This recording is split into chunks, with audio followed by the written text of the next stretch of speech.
রাজার ঘরে ছোট রানী এলো পদ্মাবতী।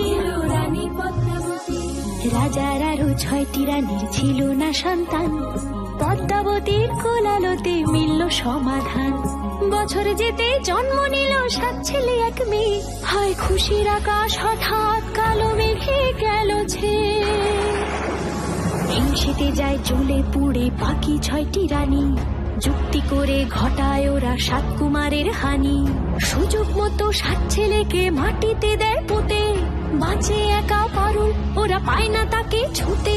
ধাইমা বাজায় সেই মেয়েকে বড় করে তোলে, 7 ভাইকে পায় যে পারুল 7টে চাপা ফুলে। এত কিছুর পরেও রাজার বিপদ যে কাটে না, সূর্য নগরে সুখের সূর্য আর ওঠে না। হিংসা বিবাদ বিচ্ছেদ আর প্রেমের কাহিনীতে পারুল বোন কি পারবে 7 ভাই চম্পাকে জাগাতে।